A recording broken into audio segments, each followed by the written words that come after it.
बिस्मिल्लाहिर्रहमानिर्रहीम। अस्सलाम वालेकुम नाज़रीन। बिस टुडे प्रोग्राम में भलीकार मां ज़ैब काका नाज़रीन अॼु असां ॻाल्हाईंदासीं गोल्ड जे हवाले सां। सोन, चांदी ऐं उन खां अलावा जेके ॿिया मेटल्स आहिनि जिन जो कारोबार पाकिस्तान में इंटरनेशनल लेवल ते थिए थो। NCL जे हवाले सां ॻाल्हाईंदासीं। नेशनल कमोडिटी एक्सचेंज जेका पहिरियां हुई हाणे उनखे पाकिस्तान मर्केंटाइल एक्सचेंज में कयो वियो आहे शिफ्ट। इन हवाले सां असां ॻाल्हाइण लाइ पंहिंजे स्टूडियो में दावत कई आहे senior analyst and gold analyst mister Ishtiaq Hussain साहब के। Welcome to the show sir. Sir सबसे पहला क्वेश्चन मेरा आपसे ये रहेगा कि एक तो बातें होती हैं गोल्ड के हवाले से, तो गोल्ड के हवाले से हम थोड़ा सा बाद में डिस्कस कर लेंगे। मुझे जो इश्यूज अभी आ रहे हैं NCL और पाकिस्तान मर्केंटाइल एक्सचेंज के हवाले से, उसके हवाले से मैं आपसे पहले बात करना चाहूंगा। वो ये है कि 10 ग्राम सोने में ट्रेडिंग क्यों नहीं हो रही? 10 ग्राम गोल्ड की ट्रेडिंग साल डेढ़ साल पहले तक बहुत अच्छे तरीके से हो रही थी, लेकिन 10 ग्राम गोल्ड में ट्रेड कुछ फिजिबल नहीं है। पाकिस्तान मर्केंटाइल एक्सचेंज की तरफ से आपको रिस्ट्रिक्ट किया गया है कि अगर कोई भी मार्केट मेकर आता है तो एक मखसूस कंपनी का गोल्ड इंपोर्ट किया जाए 10 ग्राम के बार की सूरत में। ठीक है। और ट्रेड पॉलिसी आप उठाकर देख लें, ट्रेड पॉलिसी के तहत 10 ग्राम की बार की इंपोर्ट ममनू है। जब इंपोर्ट ममनू है तो कौन लेकर आएगा? लोकल गोल्ड एक्सेप्टेबल नहीं है। 10 ग्राम की बार जो है वो अवेलेबल नहीं है, यहाँ पर इंपोर्ट करने की इजाजत नहीं है। सही। जब एक चीज की इजाजत ही नहीं है तो 10 ग्राम में आप क्या एक्सपेक्ट करेंगे कि कहां से ट्रेड होगी? तो ये है कि पॉलिसी अगर चेंज हो कुछ और 10 ग्राम उस मखसूस कंपनी के बजाय लोकल कंपनीज अच्छी दे रही हैं, उनकी ये टर्म्स एंड कंडीशन रख ले तो 10 ग्राम में भी ट्रेड अवेलेबल हो सकती है। सही। अच्छा, इस वजह से आप कह रहे हैं कि ट्रेड अवेलेबल हो सकती है, अगर वो लोकल कंपनीज करना चाहे तो वो सब कुछ कर सकती है, लेकिन इस मार्केट मेकर में या यहाँ पे इंपोर्ट क्यों नहीं है? इस वजह से 10 ग्राम की इंपोर्ट क्यों अलो नहीं है यहाँ पर?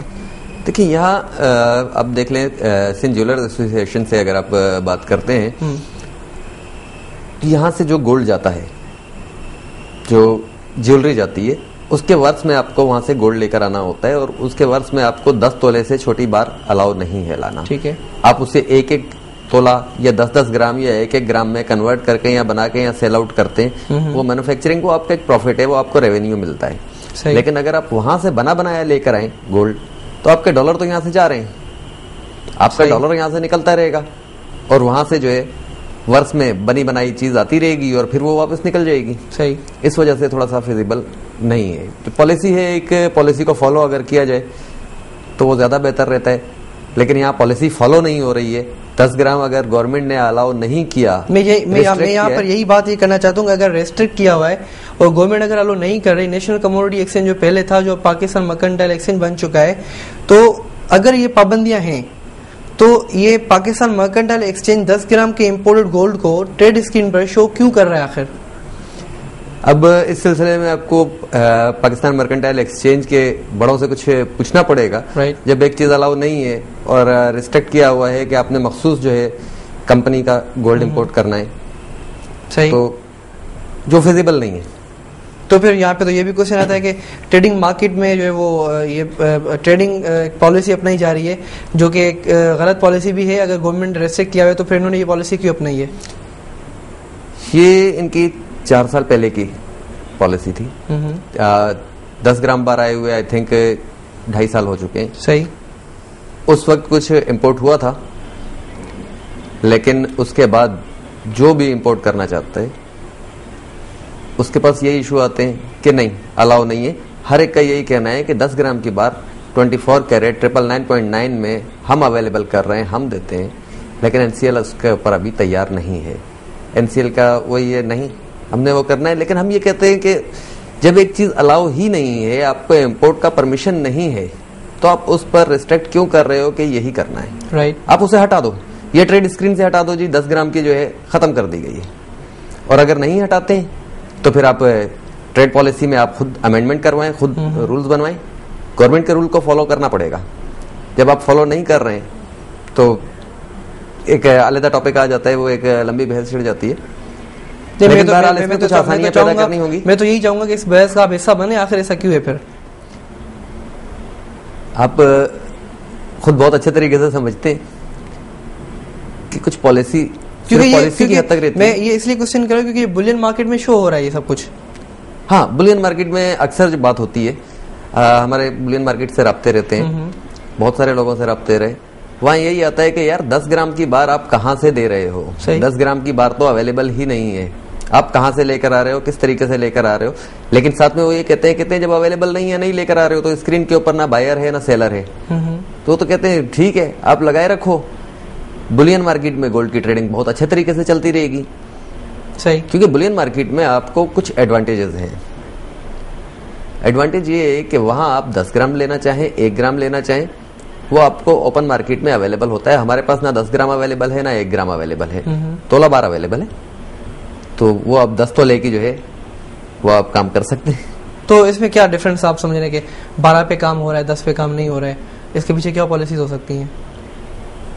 पॉलिसीज को तो छोड़ दें, लेकिन जो चीज इस वक्त है कि इन्वेस्टर, छोटा इन्वेस्टर अगर उसका ख्याल करते हुए 10 ग्राम के लोकल गोल्ड, बड़ी कंपनीज मौजूद है, बड़े बड़े गोल्ड काम करने वाले मौजूद हैं, अगर उनके साथ इनकी कोऑर्डिनेशन हो जाए तो फिर मेरा ख्याल है कि 10 ग्राम भी आ जाएगा और 1 ग्राम भी आ सकता है, 5 ग्राम भी आ सकता है और लोग इन्वेस्ट कर सकते हैं। सही, क्योंकि लोग ओपन मार्केट से खरीदने को ज्यादा प्रेफर नहीं करते कि लेकर जाना, घर में रखना और ये तमाम मसाइल। 10 ग्राम 1 ग्राम फिजिकल डिलीवरी आपको अवेलेबल होगी।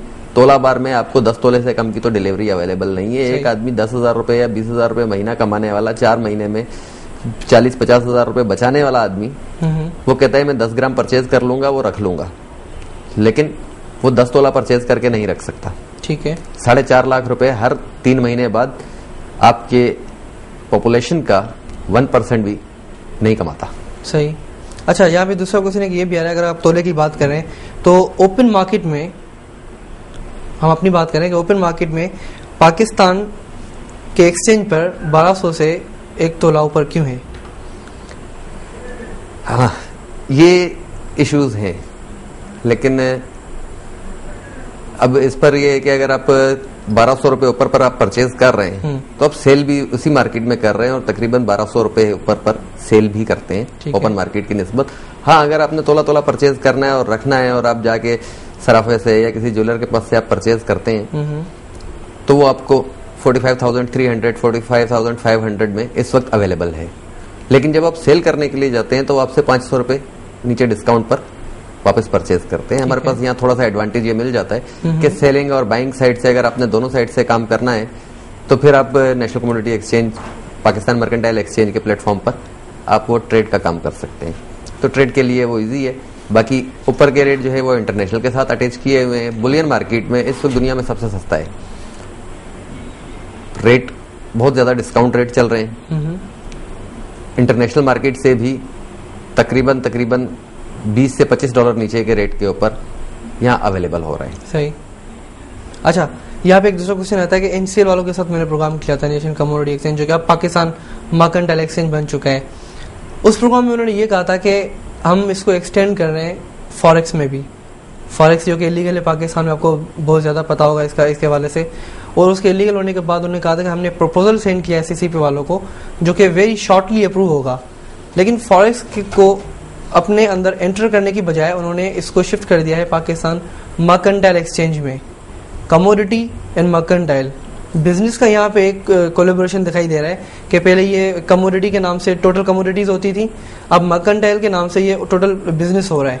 तो क्या ये बिजनेस फॉरेक्स में भी हो रहा है या उन्होंने इंट्रोड्यूस नहीं करवाया अभी तक, या अभी तक इलीगल है? देखिए, फॉरेक्स को उन्होंने जो बात की थी, मेरा ख्याल है उस प्रोग्राम में मैं खुद भी मौजूद था। उनका मकसद ये था कि करेंसीज की भी अप्रूवल होनी चाहिए, राइट, जिसके लिए उन्होंने किया हुआ है कि करेंसीज भी जो है ट्रेड स्क्रीन पर आए और करेंसीज की ट्रेडिंग भी शुरू हो जाए।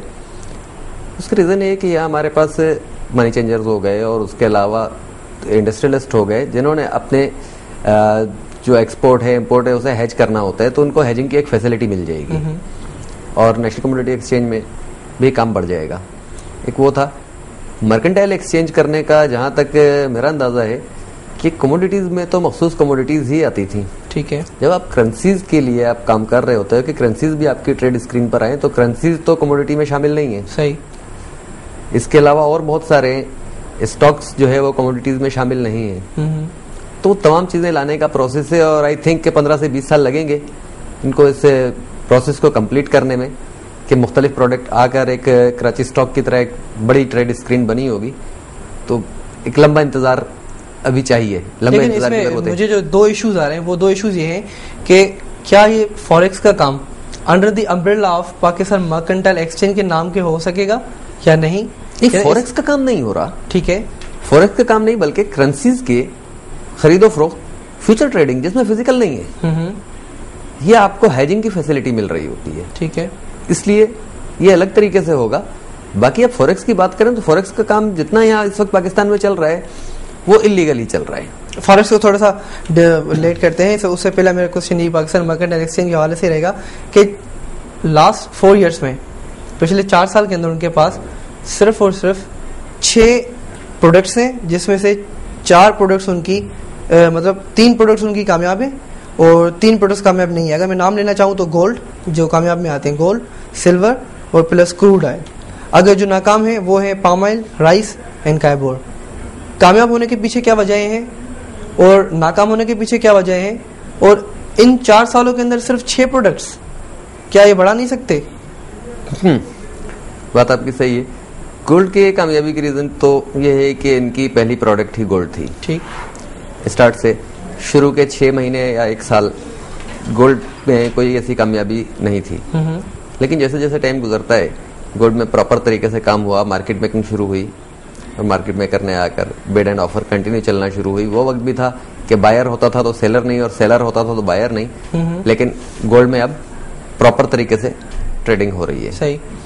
तो एक तो इशू गोल्ड का ये था जो खत्म हुआ, गोल्ड में प्रॉपर ट्रेडिंग हुई। उसके बाद कुछ लोगों ने सिल्वर जब इंट्रोड्यूस हुआ तो सिल्वर में भी एक चार्म था। उनके इन्वेस्टर जो है वो दोनों साइड पर इन्वेस्ट करता है। हेजिंग पर्पस के लिए भी अगर देखें तो गोल्ड को अगर हेज किया जाता है तो ज्यादातर सिल्वर में हेज किया जाता है। सही। प्लस रेट ऑफ रिटर्न जो आ रहा है वो सिल्वर में आया है। 4 महीने या 6 महीने लगा ले, 6 महीने में इसने 100% रिटर्न दिया है। सिल्वर ने $18 से इसने बूम किया और $38 पर, आज भी 37 पॉइंट समथिंग पर ट्रेड हो रहा है, वो इसने दिया। तो गोल्ड में जहां जहां लोग हेज करना चाहते हैं कि गोल्ड का अगर कोई शॉर्ट से एंट्री ली हुई है, उसने हेज करना है, वो सिल्वर उसके लिए एक फिजिबल था। क्रूड ऑयल बहुत अच्छी प्रोडक्ट रही, लेकिन क्रूड ऑयल में भी अभी उस लेवल पर मार्केटिंग नहीं हो सकी है, उस लेवल पर बातचीत नहीं हो सकी। वरना ऑयल कंपनीज जितनी हैं पाकिस्तान में, इनके पास भी अच्छा एक एडवांटेज था। अगर जो बैठे हुए हैं वो बजाय इसके कि सिर्फ ब्रोकर्स के ऊपर रिलाई करते, राइट, उन्हें खुद भी करना चाहिए थे। बाकी रह गई जो नाकाम प्रोडक्ट है, राइस, सबसे मेन रीजन ये इंटरनेशनल मार्केट के साथ नेटिंग नहीं है इसकी। इंटरनेशनल मार्केट के साथ इसकी प्राइस कोट नहीं होती। आपके जोड़िया बाजार के एरी 6 के रेट के हिसाब से आपको यहाँ रेट देने होते हैं। आपके पास प्रॉपर कोई नहीं है, उन्होंने रेट ₹2 ऊपर कर दिए, ₹3 ऊपर कर दिए, तो आपके रेट ऊपर हो जाते हैं। नहीं किए तो एज इट इज पड़ा हुआ है। इन्वेस्टर को बड़ा लॉस होता होगा फिर। डेफिनेटली लॉट साइज बहुत बड़ा है। ₹1 की मूव पर ₹25,000 का अप एंड डाउन, और सारा दिन में डिमांड एंड सप्लाई की कंडीशन ऐसी चलती है कि 1 से ₹2, और 2 साल पहले की अगर आप बात करें तो 1 महीने में ₹18 से ₹48। तो ₹25,000 की मूव होती है अगर एक क्लाइंट की 1 लाख या 2 लाख की इन्वेस्टमेंट है, क्योंकि फ्यूचर के सौदे हैं, फ्यूचर के सौदों में वो पूरे जो है अमाउंट नहीं देगा। तीसरे दिन पता चलता है कि जी ₹4 ऊपर चढ़ गया, उसका ₹1,00,000 घुल गया। चौथे दिन पता चलता है कि जी आज ₹2 और बढ़ गया, ₹1.5 लाख का लॉस हो गया। क्लाइंट तो ₹1,00,000 का लॉस करके निकल गया, पोजीशन नहीं कट रही है, बाकी ₹50,000 जो भी ब्रोकरेज हाउस है कमोडिटी का उसकी बुक पर आ जाते हैं। वो लॉस उस कंपनी को भरना पड़ता है। नेशनल कमोडिटी एक्सचेंज को या पाकिस्तान मर्केंटाइल एक्सचेंज को किसी का लॉस नहीं भरना, डेफिनेटली उसके मेंबर्स को लॉस भरना है। तो वो एक रिस्की प्रोडक्ट रही जिसमें जो मेंबर्स थे उन्होंने काम करने को प्रेफर नहीं किया। इक्का दुक्का काम कहीं हो जाता है, वो भी एक हाउस में अगर 2 क्लाइंट है, आप खरीद रहे हो और मैं बेच रहा हूँ, तो आपस में एडजस्टमेंट करके काम चल रहा होता है, तो वो कहीं थोड़ा बहुत हो जाता है। पाम ऑयल का अफसोस की बात यह रही कि कोई सौदा नहीं हुआ, आज तक पाम ऑयल में कोई ट्रेड नहीं हुई। पाम ऑयल स्क्रीन पर तो आ गई है, लेकिन पाम ऑयल पर जो काम करने वाले उन्होंने काम नहीं किया। अगर काम करने में इंटरेस्ट लेते तो मेरा ख्याल है कि काम हो जाता और पाम ऑयल में प्रॉपर ट्रेडिंग भी होती। तो मेन वजह क्या थी इस पाम ऑयल पे काम ना करने के लिए, जबकि पाम ऑयल तो मेरे ख्याल से पाकिस्तान के हवाले से अगर देखा जाए तो वेरी इंपॉर्टेंट प्रोडक्ट, बहुत इंपॉर्टेंट प्रोडक्ट है। इंटरनेशनली ट्रेड है पाम ऑयल में, बिल्कुल, रेट इंटरनेशनली कोट होते हैं, फिजिकल डिलीवरी की अगर आप बात कर रहे हैं तो फिजिकल डिलीवरी अगर करना चाहते हैं तो प्रॉपर तरीके से काम किया जाए। वर्क जब तक नहीं करेंगे, आप स्ट्रक्चरिंग नहीं करेंगे किसी चीज की, उसकी फिजिबिलिटी नहीं बनाएंगे, सिर्फ आप ये सुने सुनाए पर कि ये प्रोडक्ट इधर लॉन्च कर दी जाए, इसमें काम हो जाएगा, ये नहीं होता। सही। आपके अंदाजे 100% क्या 50% भी सही नहीं हो सकते। सही। जो चीज फिजिबल है उस पर काम किया जाए। काइबोर में कुछ थोड़ी सी ट्रेड हुई थी, अगर काइबोर पर प्रॉपर तरीके से काम किया जाता, लेकिन मेरी रिस्पॉन्सिबिलिटी नहीं है अगर मैं ब्रोकर हूँ। लेकिन काइबोर कोड तो किया जाता है ना हमारे यहाँ, काइबोर को सबसे ज्यादा कोड किया जाता है। कराची इंटरबैंक की बात करूँ तो उसको ज्यादा कोड किया जाता है। काइबोर पर बहुत ज्यादा काम हो सकता है, तमाम बैंक्स इसमें इन्वॉल्व हो सकते हैं, सब काम कर सकते हैं। अब रेट तो प्रॉपर तरीके से आना शुरू हो जाए। लेकिन मेरे ख्याल से इनके रेट का जो सिस्टम होता है वही होता है कि जो मेजर आपकी बैंक्स होती हैं वो अपनी तरफ से रेट बताती हैं, फिर जो सबसे लीस्ट रेट होता है, लीस्ट वाले 3 रेट और हाईएस्ट वाले 3 रेट, उनको प्लस करके उनका एवरेज निकाला जाता है और फिर जो रेट बनता है वो आगे लाते हैं। क्या ये सिस्टम सही नहीं है? बहुत अच्छा सिस्टम है। ठीक है, सिस्टम एक्चुअल में यही है, लेकिन स्क्रीन पर जब तक आपके पास कोट नहीं होगा, और स्क्रीन पर कोट होने का ये है कि आप पहले पाकिस्तान मर्केंटाइल एक्सचेंज आपके पूरे बैंकिंग सर्कल के साथ प्रॉपर मीटिंग करे, सिस्टम को ऑर्गेनाइज करे, उनके साथ करके उसके बाद स्क्रीन के ऊपर खुद आएगा। मैं एक ब्रोकर हूं, मैं क्यों आपके लिए काम करूंगा? मैं अपनी कंपनी के लिए काम करने को प्रेफर करूंगा। मैं ये प्रेफर करूंगा कि मेरे काम से मेरी कंपनी को क्या बेनिफिट मिल रहे हैं। सही। मैं ये कभी भी प्रेफर नहीं करूंगा कि मेरे काम से मेरी कंपनी को नहीं बल्कि एक्सचेंज को क्या बेनिफिट मिल रहे हैं। राइट। क्योंकि मैं एक्सचेंज का एम्प्लॉय नहीं हूं।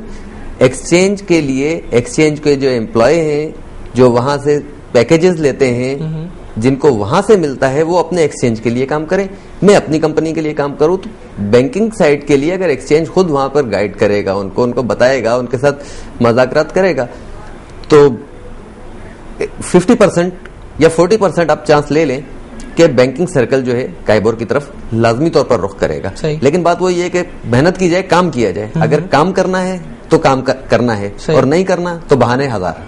सही। अच्छा, इसी वाले से अगर मैं बात करना चाहूँ, नेशनल कमोडिटी एक्सचेंज जो कि पाकिस्तान मर्केंटाइल एक्सचेंज, एनसीएल में अगर मैं बात करूँ तो आपको गोल्ड में कोई प्रॉब्लम नहीं होनी चाहिए, बिकॉज यूर गोल्ड एनालिस्ट और गोल्ड वहाँ पे ऑलरेडी लिस्टेड है और गोल्ड वहाँ पे बहुत अच्छी परफॉर्मेंस भी दिखा रहा है। लेकिन अगर मैं ये कहूँ कि जब भी इसकी शिफ्टिंग हुई पाकिस्तान मर्केंटाइल एक्सचेंज में, तो ऐसे कौन से इश्यूज हैं जो कि आप, क्योंकि आप सीनियर एनालिस्ट भी हैं स्टॉक के हवाले से, ना सिर्फ गोल्ड एनालिस्ट, आप सीनियर स्टॉक एनालिस्ट भी हैं, तो आप क्या समझते हैं एज ए स्टॉक एनालिस्ट, क्या ये सब कुछ सही हुआ जो एनसीएल ने ट्रांसफर किया अपने आपको मर्केंटाइल में, और इसमें कौन से इश्यूज होंगे स्टॉक होल्डर्स को जो कि स्टॉक लेते हैं? किसी को कोई इश्यूज नहीं है। ठीक है, देखिए ट्रेडिंग चल रही है, यहाँ कंडीशन ये आ गई, स्टॉक जिन दिनों बिल्कुल डाउन साइड पर चला गया था, उस वक्त कहीं ना कहीं तो लोगों ने काम करना था, इन्वेस्टमेंट करनी थी, स्टॉक बिल्कुल फ्रीज हुआ था। सही। ट्रेड तो हो ही नहीं रही थी। वो दिन भी मुझे याद है कि पूरे दिन में सिर्फ 1500 शेयर्स का काम पूरे स्टॉक में, वॉल्यूम स्टॉक का सिर्फ 1500 का। अच्छा। उस वक्त कमोडिटीज में लोग आए, काफी कन्वर्ट हुए। यहाँ तो ये कंडीशन हो जाती है, अगर स्टॉक और कमोडिटी ठंडी बैठी हुई है तो क्रिकेट चल रहा है, क्रिकेट पर सट्टा लगा दो। राइट। लोग कर रहे हैं, अल्टरनेटिव किया हुआ है। अगर कराची स्टॉक से निकलते हैं तो कमोडिटीज है, कमोडिटीज को फौरी तौर पर इतना प्रेफर नहीं किया जा रहा। ये अल्टरनेटिव जो आप बता रहे हैं ये अल्टरनेटिव जो बता रहे हैं, मेरे ख्याल से ये मार्केट के लिए फायदेमंद तो नहीं है। नहीं, मार्केट के लिए फायदेमंद नहीं है, लेकिन देखिए बात वही आ जाती है कि आपका पैसा है, आपने कमोडिटी एक्सचेंज को नहीं देखना। सही। आपने देखना है आपको रेट ऑफ रिटर्न कहां से अच्छा मिल रहा है, आप कहां पर अपने आप को इजी फील करोगे। सही। तो स्टॉक से जब भी इन्वेस्टमेंट निकलती थी तो प्रॉपर्टी के रेट चढ़ जाते थे, लेकिन इस वक्त ये कंडीशन हुई कि स्टॉक जब मरा था, बिल्कुल नीचे आ गया था, तो उस वक्त प्रॉपर्टी के रेट भी नीचे गिर गए थे, इसलिए कि बहुत सारे लोगों को अपनी होल्डिंग को बरकरार रखने के लिए मजीद फंड्स जमा कराने थे और लोगों ने प्रॉपर्टीज बेचना शुरू कर दी थी। राइट। तो स्टॉक से निकलता है तो रियल एस्टेट में चला जाता है, रियल एस्टेट से इन्वेस्टर निकलता है तो सट्टे में चला गया, कमोडिटी में आ जाता है, कमोडिटी से अगर निकलता है तो सट्टे में चला जाता है। कहीं ना कहीं एक पूरा सर्कल है, कहीं ना कहीं से वो प्रॉफिट ले ही लेते हैं, चाहे वो अपने आप को सही ले रहे होते हैं। इंडिविजुअल इंटरेस्ट से बात आ जाती है ना ये। सही। अच्छा, दूसरे वाले से अगर मैं बात करना चाहूंगी, पाम ऑयल आपने कहा कि उससे बिल्कुल काम नहीं हुआ, उसके मेन रीजन एक तो मुझे बताइए, और दूसरी बात है कि पाम ऑयल में काम होने के कुछ अंदेशे नजर आ रहे हैं आपको? मुझे नहीं लग रहा कि पाम ऑयल में काम हो सकेगा। ठीक है। मेन रीजन ये, जब आपने एक लिस्ट कर दिया पाम ऑयल को, लिस्टेड करने से पहले आपके पास या तो पाम ऑयल का मार्केट मेकर होना चाहिए था, सही, या इंटरनेशनल मार्केट के साथ पाम ऑयल की नेटिंग होनी चाहिए थी, ताकि अगर डिलीवरेबल ना भी हो तो फ्यूचर कॉन्ट्रैक्ट के हिसाब से प्रॉफिट टेकिंग के लिए बाइंग एंड सेलिंग साइड से एंट्री लेते रहे, उसमें काम होता रहे। सही। जब आपने वो नहीं किया, और अब तक नहीं किया, पाम ऑयल को भी तकरीबन 3 साल होने वाले, 3 साल में अगर अब तक इतना काम नहीं हुआ है तो उम्मीद नजर नहीं आती कि आगे 3 सालों में मजीद भी पाम ऑयल के ऊपर कोई काम हो सके। जब एनसीएल अपने एनसीएल के नाम में रहते हुए कुछ नहीं कर पाई, तो पाकिस्तान मर्केंटाइल एक्सचेंज में रहने के बाद क्या करेगी? ये इशू नहीं है। देखें, नाम चेंज करना वो कोई नहीं, एक शख्स खड़ा हो जाता है, आज से मेरा नाम अब्दुल करीम नहीं बल्कि अब्दुल जब्बार रख लिया, इस नाम से लिखा और पुकारा जाए, उससे कोई फर्क नहीं पड़ता। तो मैं यही कह रहा हूँ कि 6 प्रोडक्ट्स, 3 नाकाम 3 कामयाब, उन 3 पे काम हो रहा है, जो कामयाब है, जो नाकाम है उन पे कोई गौर नहीं किया जा रहा। तो नाम चेंज करने के बाद ये 3 प्रोडक्ट सही हो जाएंगी मेरे ख्याल से? मेरा ख्याल नहीं। और राइस के लिए मेरी एक सजेशन सबसे ज्यादा यही रहेगी, आप एरी 6 आपकी ठीक है, प्रोडक्ट है, यहाँ ट्रेड हो रही है, लेकिन किसी को भी फिजिबल नहीं लग रहा। सही। ना तो राइस ग्रोवर को, ना मिलर को, ना एक्सपोर्टर्स को। वो डायरेक्ट आपस में जबानी एक दूसरे से सौदा करते हैं, उधर से माल उठाते हैं, इधर डिलीवरी लेते हैं। उनका काम उस तरीके से ज्यादा अच्छा चल रहा है। ठीक। बकौल उनके आगे जो भी उनके इश्यूज आते हैं, वो बहुत सारे इश्यूज आते हैं। किसी के 20 लाख लेके भाग गया कोई पार्टी, कोई एक्सपोर्टर ने किसी ग्रोवर से या किसी मिलर से जो है 1 करोड़ का राइस उठा लिया, उसके बाद वो शॉर्ट हो गया, वो इश्यूज आते हैं। लेकिन बहरहाल वो अलग है। हमें वो प्रोडक्ट चाहिए जो इंटरनेशनल में डायरेक्ट नेट हो रही हो, नेटिंग हो सके, ताकि आपके पास स्क्रीन पर जिस तरह गोल्ड के लाइव टाइम कोट हो रहे होते हैं रेट, सिल्वर के कोट हो रहे होते हैं, क्रूड ऑयल के कोट हो रहे होते हैं, इस तरह आपके पास राइस के, और राइस में सिर्फ आपके पास फिलहाल एक प्रोडक्ट है, रफ राइस। राइट। आप रफ राइस कर दें। बिल्कुल। अगर नेशनल कमोडिटी एक्सचेंज का नाम पाकिस्तान मर्केंटाइल एक्सचेंज रखा जा सकता है, तो एरी 6 में ट्रेड ना होने के बाद एरी 6 को या राइस को रफ राइस में कन्वर्ट किया जा सकता है, ताकि एक प्रॉपर ट्रेडिंग हो सके। हाँ। अच्छा, back to our gold topic के, आप गोल्ड एनालिस्ट हैं। करंटली पाकिस्तान में गोल्ड की क्या प्राइस है, इंटरनेशनल क्या प्राइस है, और डिफरेंस क्या है उसमें? इंटरनेशनल प्राइस इस वक्त कोट हो रही थी, जब आपके पास मैं पहुंचा हूं तो $1421 पर कोट हो रहा था। राइट। और पाकिस्तान में इस वक्त 2 प्राइस कोट हो रही हैं। अगर बुलियन मार्केट तो खैर आज बंद होगी, राइट, लेकिन कमोडिटी की प्राइस देख लें, 46,700 के राउंड अबाउट कोट हो रही होगी, जो इंटरनेशनल के साथ मैच कर रही है। और आप क्या कहना चाहेंगे कि अभी जो कंडीशन चल रही है गोल्ड में, सिल्वर उस मुकाबले में कितना आगे? सिल्वर बहुत ज्यादा आगे गया। गोल्ड ने लाइफ टाइम हाई ब्रेक किया, लेकिन इसे लाइफ टाइम हाई ब्रेक करना नहीं कहते। 44 समथिंग का, 45 का इसका लाइफ टाइम हाई था, जिसे ब्रेक करके 4790 का इसने हाई रखा। तो 4790 45 के बाद $3 का अपर साइड जो है वो लाइफ टाइम हाई ब्रेक नहीं कहलाएगा, क्योंकि फ्यूचर कॉन्ट्रैक्ट जब भी ओपन होता है वो $1 से $2 ओपन होता है। एक्सपेक्टेड यह था कि थोड़ा सा ऊपर का होगा, और एक्सपेक्टेड क्या, ऑप्शन की अगर पुट देख लें और कॉल देख लें तो कॉल के जो है ऑप्शन के 48 से ऊपर का था, तो ऑप्शन के हिसाब से कैलकुलेट हुआ और मैक्सिमम इतना गया। और प्लस ये है कि गोल्ड की एक्सपायरी थी थर्सडे को। अब जब गोल्ड के या करेंसीज की किसी भी कॉन्ट्रैक्ट की एक्सपायरी आती है तो एक्सपायरी पर एक अजीब सी मूव होती है। आपके तमाम फंडामेंटल, तमाम टेक्निकल एक साइड पर होते हैं और उस दिन सौदे नेटिंग हो रहे होते हैं, सौदे कट रहे होते हैं, दूसरे कॉन्ट्रैक्ट में स्विच हो रहे होते हैं, तो मार्केट थोड़ी बहुत अप डाउन चल रही होती है। अच्छा, प्रोग्राम के टाइम को मद्देनजर रखते हुए मैं आपसे आखिरी क्वेश्चन करना चाहूंगा, क्योंकि आधा मिनट हमारे पास बचा है। तो सिल्वर और गोल्ड में ट्रेडिंग करते हो आपको क्या इश्यूज आते हैं? सिल्वर गोल्ड में कोई इशू नहीं है। ठीक है, इसके अलावा बाकी वही जो प्रोडक्ट बंद है। हाँ, 10 ग्राम में इश्यूज हैं। राइट। क्लाइंट 10 ग्राम गोल्ड मांगता है, 10 ग्राम ट्रेड स्क्रीन पर सेलर मौजूद नहीं है, और अगर मौजूद भी होता है तो मार्केट रेट से 5,000 रुपए ऊपर के रेट पर सेलर मौजूद होता है।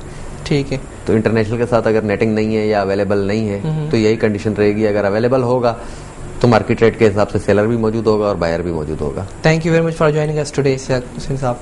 नाज़रीन, gold, silver, palm oil, crude oil, national commodity exchange जेका हींअर हाणे शिफ्ट थी आहे पाकिस्तान मर्केंटाइल एक्सचेंज जे हवाले सां काफ़ी सारे उनमें बहितरीन करण जी ज़रूरत आहे। जेकॾहिं उनमें टे प्रोडक्ट्स अहिड़ा आहिनि जेके नाकाम हुजनि पिया ऐं टे प्रोडक्ट्स आहिनि जेके कामयाबु वञी रहिया आहिनि, त उन्हनि खे कामयाबु ठीकु आहे, उहे कामयाबु आहिनि त उन्हनि खे गौर कंदा रहो तव्हां उन ते, पर जेके नाकाम प्रोडक्ट्स आहिनि या जिन में सेल न पई थिए, पाम ऑयल थियो, उन ते तव्हांखे कंसंट्रेशन करण जी बिल्कुलु ज़रूरत आहे, उनखे बि अॻिते वधाइण जी ज़रूरत आहे। ऐं 4 साल में जेकॾहिं सिर्फ़ु 6 प्रोडक्ट अची सघिया आहिनि, उन खां मथे न अची सघिया आहिनि, त इन ते बि सुठी नज़रसानी करण जी ज़रूरत आहे मर्केंटाइल एक्सचेंज खे, जेका पहिरियां नेशनल कमोडिटी एक्सचेंज हुई। अॼु जे प्रोग्राम में एतिरो ई। ज़ुएब काका खे ॾींदा इजाज़त। अल्लाह हाफ़िज़।